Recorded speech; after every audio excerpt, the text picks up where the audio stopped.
This is Nightly Business Report with Tyler Matheson and Sue Herrera.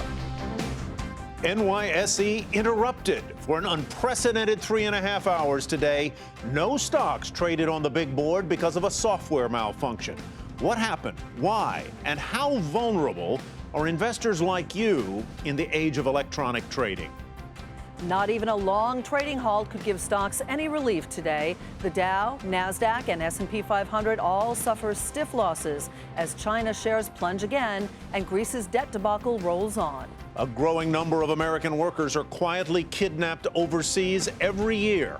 In the second installment of our series on the business of ransom, we show what it's like to be taken hostage. All that and more tonight on Nightly Business Report for Wednesday, July 8th. And good evening, everyone. I'm Tyler Matheson. And I'm Sue Herrera, coming to you tonight from the New York Stock Exchange, where something happened today that has happened only a few times before. Trading stopped for nearly 4 hours, and it came at a time when events in Greece and sharp declines in China already have investors on edge. And while there was no activity here at the NYSE, stocks were able to trade on other exchanges. The NYSE made it clear it wasn't a cyber breach, but rather a technical problem that caused the suspension of trading. And the Department of Homeland Security confirmed there was no sign of malicious activity. Bob Pisani has more on what it was like at the big board when trading came to a screeching halt.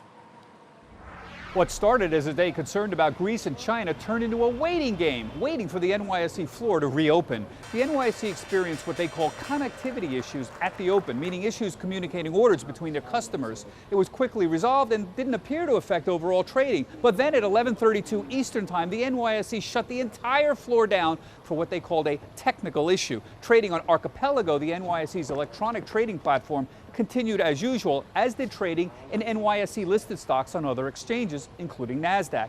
Trading resumed at 3:10 Eastern Time, and the all-important close came off uneventfully. So what happened? The NYSE has declined to name a specific cause yet, but it's possibly due to a software update the night before that caused the initial problems at the open. However, the process of fixing that issue may have caused other software problems that eventually shut the entire NYSE floor down. Now, this has happened several times before on other exchanges as well, though this is the most serious of those outages if it's indeed a software problem. Now, it wasn't a good day for the NYSE, but considering there are 11 exchanges and over 40 dark pools with literally trillions of pieces of data that move between them each day, it's remarkable this doesn't happen even more often. The last serious problem of this type occurred in 2009 when the NYSE was shut down for roughly 30 minutes. For Nightly Business Report, I'm Bob Pisani at the New York Stock Exchange.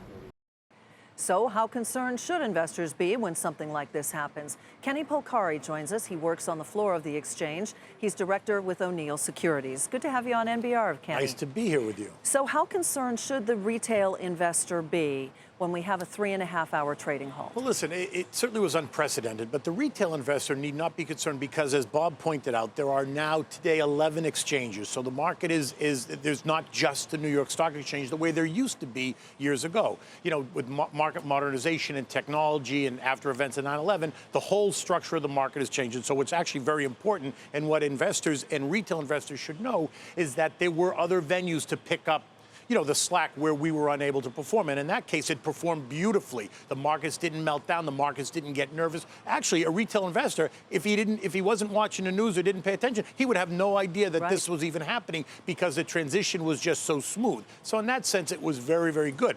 When we, and investors should not be that concerned because it was specific to the New York Stock Exchange. It didn't affect any of the other venues, and so therefore, it continued to work. So Kenny, if I wanted to buy 100 shares of Ford or sell 100 shares of Alcoa today, I could have done it at exactly the same price I would have got if this malfunction hadn't occurred, right? Of course, because there's this thing called NBBO, and brokers are forced, as they should be, to send order flow to the national best bid, national best offer. So in this case, most of the time it is here at the New York Stock Exchange. And today, because we couldn't function, the other exchanges, they step up, volume trades, liquidity is there. Certainly there was no loss of liquidity in the market. And so a retail investor wouldn't have any such idea even that there was an issue. And it's important to note that when the New York Stock Exchange did reopen for trading, it was orderly. and the close was orderly. Right, and that was the key part. When they finally got through the problem, we just did a resume trade, and so you pick up and start trading where they've been trading, where they had been trading in the other venues, and we just jump back into the fray again, and order flow starts to be attracted, and then the closing auction went off without a hitch, and I think that was key. So Kenny, if I look at the price of my ETF or my mutual fund or the value of the Dow Jones Industrial Average tonight, I am not going to know this glitch happened.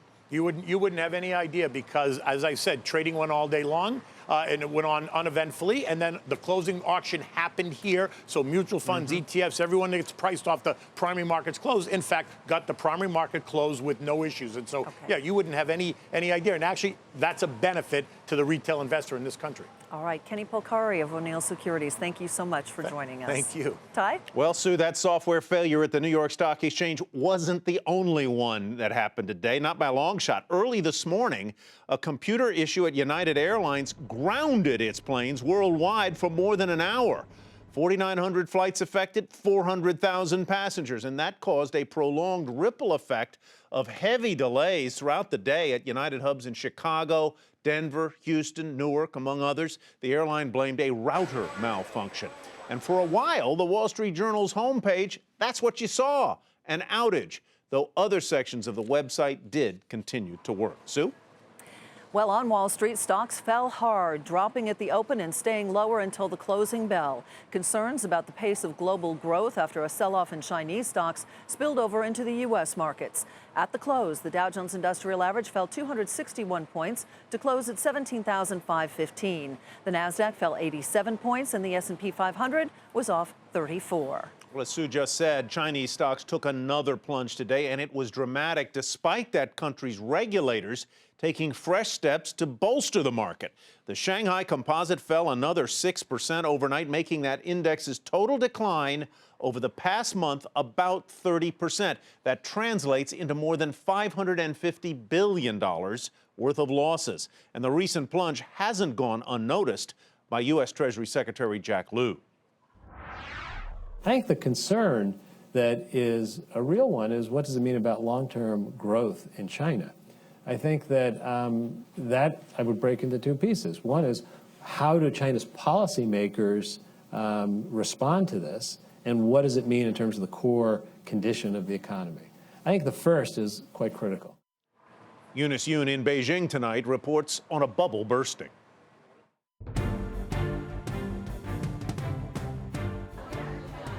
Chinese regulators warned of panic sentiment and irrational selling, and today we saw plenty of both in the stock market. We went down to a brokerage amidst all this, and the mood was fearful, panicked, emotions were running high. The focus was mainly on this mass trading halt that we have here and what the Chinese media has described as the biggest ever in the country's stock market history. Now, more than 50% of the listed companies in China have had their shares suspended. Ostensibly, this is to stop some of the volatility and also to protect the companies from falling prices, but it's actually had the opposite effect, and it's really hurting sentiment. A lot of investors are just selling whatever they can.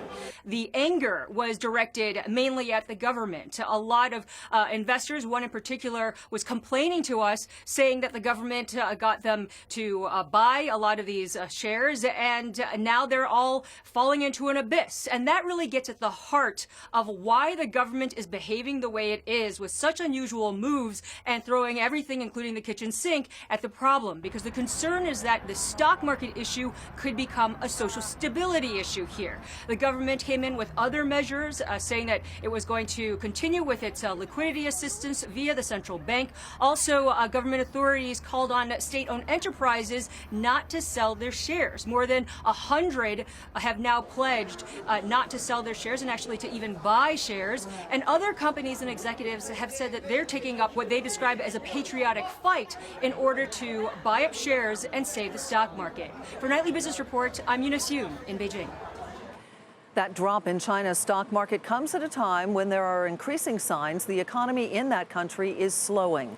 In fact, a new report shows auto sales have dropped for the first time in 2 years, and that could be a big blow to U.S. automakers. Phil LeBeau has our report. This is what automakers have been fearing for years. China, where 1/4 of the world's new vehicles are sold, appears to be slowing down.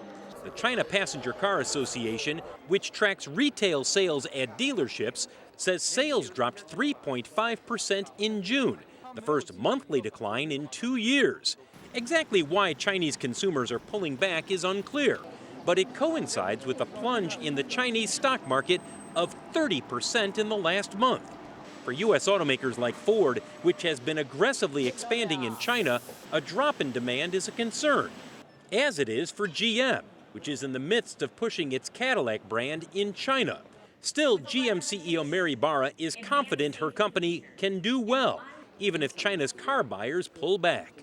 We still see an opportunity. We're at a point right now where we're launching some new vehicles that are coming out, shortly. So I think that will be an opportunity. As the second largest automaker in China, General Motors could be hit hard if sales there continue to fall over an extended period of time. But it's not just General Motors. Almost every major automaker has a presence in China, and all of them are counting on consumers in that country to continue buying cars and SUVs. Phil LeBeau, Nightly Business Report, Chicago.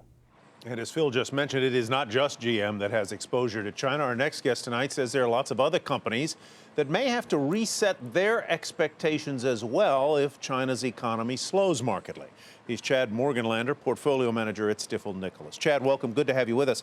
You know, we like in the media to attribute many of the day's U.S. stock market losses to worries about what's going on over in China. But as a long-term matter, is what's happening in China really going to be a material driver of U.S. stock values? Well, it will be a material driver to global growth, which, of course, has a feedback loop into the markets here in the United States. Keep in mind that China's GDP is roughly 15% of global GDP. So, therefore, we do have to keep a careful consideration to global as well as economic trends within the Chinese economy.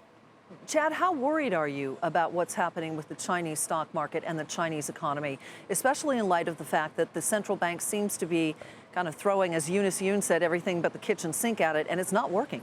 So let's break this into two parts. The Chinese economy is decelerating. Several years ago, it was growing roughly about 10%. Our expectations are for about a 6% growth in 2015, and then, of course, a shift lower in growth to about 5 to 4% over the course of the next 3 years. Now, that said, that is something that will affect the U.S. financial markets. But when we look at the equity markets within China, the equity markets we're not very concerned about. The markets there are up 15% year to date still with this massive sell-off. On a 12-month basis, it's up over 50%. And majority of the investors in the Chinese market are Chinese citizens, and they're the retail investor. It's very difficult for portfolio managers in the United States to invest directly into the Chinese markets. Chad, if those Chinese retail investors are feeling their holdings wither away, go down by 30% or 50%, that would suggest that they won't, that by the wealth effect, they won't spend as much, and that could depress imports into that country from other economies like ours. Without a doubt, and it's not only the United States, but also the largest trading partner for China is the Eurozone, and they need a much-needed economic benefit. One thing to consider is that the sectors here in the United States that will be most vulnerable, like you said and mentioned in the last segment, autos, as well as oil and gas complex will be affected because Chinese growth deceleration will also move the demand curve down. Hence the reason why autos, as oil as well as commodities, are feeling the brunt of the sell-off. Chad, thanks for explaining the transmission mechanism there. Chad Morganlander with Stifel. Sue? And Ty, according to Morningstar and Lipper Research, these are the 3 mutual funds with the greatest exposure to China: Fidelity Emerging Asia, Principal Origin Emerging Markets A, and Templeton China World A. For a longer list, you can go to our website, nbr.com. And now to the other big concern for the market these days, Greece. As we reported last night, that country has now until Sunday to strike a deal with creditors, or else, they suggest, it won't be able to stay within the Eurozone. Michelle Caruso-Cabrera in Athens reports on what may happen next.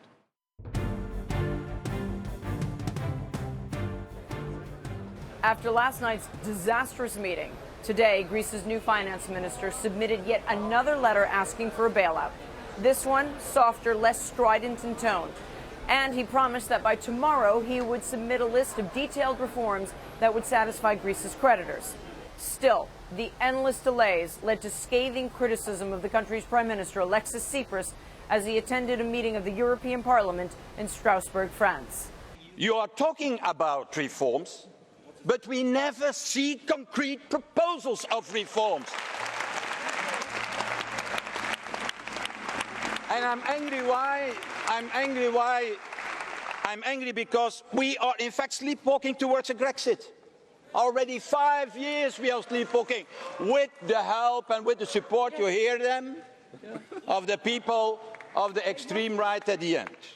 And not only we are sleepwalking, the last months we are running to a Grexit, I have more the impression, but it is not you and it is not we who shall pay the bill.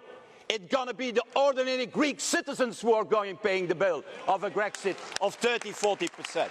You cannot have your cake and eat it. They will give you no more, these people. They can't afford to. If they give you more, they'll have to give other Eurozone members more. So your moment has come. And frankly, if you've got the courage, you should lead the Greek people out of the Eurozone with your head held high. Get back your democracy. Get back control of your country. Give your people the leadership and the hope that they crave. Here in Greece, the population, and particularly the business community, is growing increasingly concerned that an exit from the euro is the most likely outcome. For Nightly Business Report, Michelle Caruso-Cabrera, Athens. Federal Reserve policymakers also expressed concern about Greece and China and their possible effects on the U.S. economy. At last month's meeting, Hampton Pearson has more on what was discussed and what hints, if any, were given about a potential rate hike.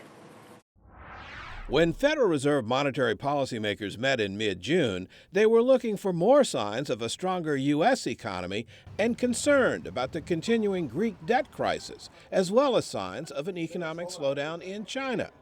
International and domestic concerns are on the Fed's radar screen and appear to be the keys to the timing of when Janet Yellen and her fellow monetary policymakers will begin raising key short-term interest rates. Well, I think it's encouraging to see that they were on the ball, that they could recognize that there were risks outside the U.S. that could still present a material threat to the U.S. outlook. The economy is getting closer to achieving the Fed's dual mandate of full employment and inflation stability, but in mid-June, policymakers judged conditions for a rate hike have not yet been achieved. Many expect labor market slack to be absorbed by the end of the year, and the Fed wants more evidence inflation is moving back towards target levels. And policymakers are still worried about the lingering effects of bad weather earlier this year and the slowdown at West Coast ports on economic growth for the rest of the year. The committee clearly remained a bit uneasy about the weakness that we saw in the early part of this year, particularly the consumer piece of it, which was more puzzling than the idea that the energy sector was reducing its capex or that exporters were having a harder time because of the strong dollar. The puzzle was in the consumer.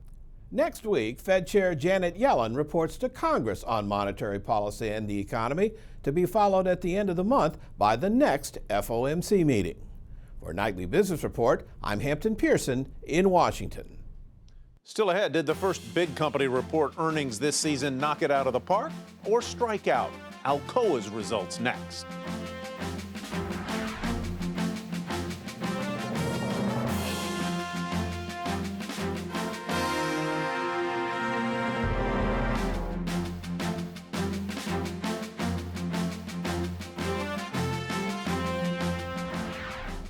Mixed results from Alcoa after the bell marked the unofficial start of the earnings season. Earnings came in at 19 cents a share. That was 3 cents below analysts' estimates, while revenue of $5.9 billion topped estimates and was higher than last year. The company's chief says business is strong despite commodity volatility. Commodity business have faced a lot of headwinds, but here we see the alumina business performed the best first half since 2007, and the primary metals business showed real resilience in face of all these headwinds. Shares were slightly higher at Alcoa in initial after-hours trading. Sue? Time Microsoft will cut thousands of jobs, and that's where we begin tonight's market focus. The tech giant announcing it will slash nearly 8,000 positions, with most of those cuts coming from its phone business. The firm will also take a charge of nearly $8 billion related to its acquisition of Nokia's handset business. Shares were off slightly today to $44.24. Sales of the Apple Watch have plunged 90% since opening week. Separately, a Wall Street Journal report out today says the company is preparing for a record production of its next iPhone by the end of the year. Shares fell 2.5% to $122.57. Barclays chief executive Anthony Jenkins is out, the victim of a board that had grown impatient with what it viewed as Jenkins' plotting steps to make the bank leaner and less focused on investment banking. Chairman John McFarlane will take over as CEO. Shares were off at Barclays 1% to $15.79. And Southwest Airlines reporting an increase in traffic capacity and load factor from last year. The airline also saying, though, that a key passenger revenue metric is expected to decrease in its second quarter as compared with last year. Shares at Southwest off 3% on this down day. They finished at $32.36. The town of Sun Valley, Idaho is beautiful, and it's known for two things: skiing and the coming together of media moguls and tech titans who are looking to possibly strike a deal at the exclusive annual Allen & Company conference. Julia Borston is there with all the buzz.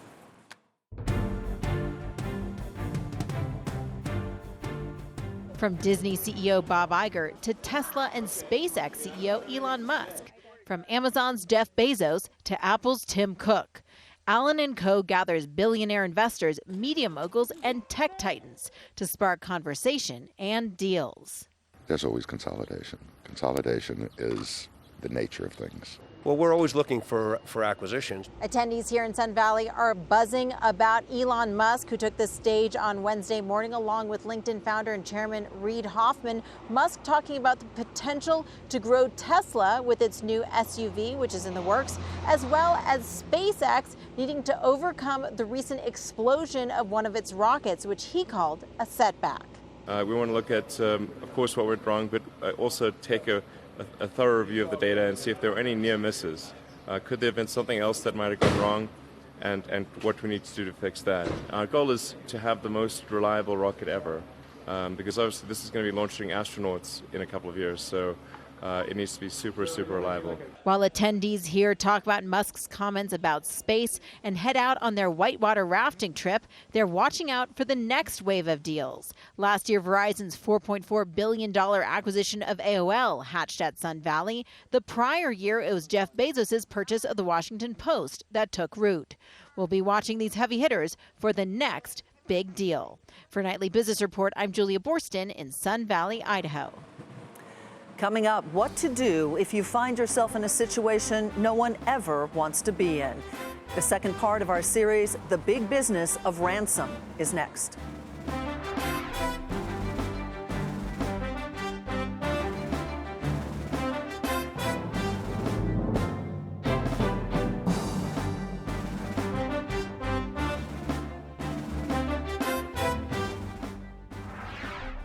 Companies that operate in the multi-billion-dollar ransom industry are busier than ever. As we reported last night, an increasing number of American workers are being kidnapped overseas. Tonight, Dina Gosofsky gets a simulated look at what it's like to be taken hostage in the second part of our series on the big business of ransom. Get down! Get down! Get down! It may look like a scene out of a movie, but the threat of kidnapping, ransom, and extortion is real. There are companies who make it their business to make sure if it happens, you get out alive. I went through one of their kidnapping training sessions. So we give them a little taste of what it might be like, and then hopefully they'll take those lessons forward if it happens for real. It needs to be quick, violent, without causing too much damage to you as individuals. And with terrorist organizations like ISIS, Boko Haram, and the Haqqani network. Business has increased massively. You know, people want to be protected. We initiated what's known as the shock of capture, and that is a rapid, violent action, lots of noise, lots of chaos. From checkpoints like this. This looks like it's expired. Why don't you step out of the car? Who else is in the car? Got a lady here from CNBC. To a kidnapping situation, being taken hostage, interrogated. Who do you work for? CNBC. Doing what? Journalist. You can't report it back to CIA. No, we don't work with the CIA. Don't lie to me! And finally, the rescue. Well, the rescue is one of the most dangerous times for a hostage. And what about the smoke? Smoke's deployed to hide the movements and the actions of the rescuing force.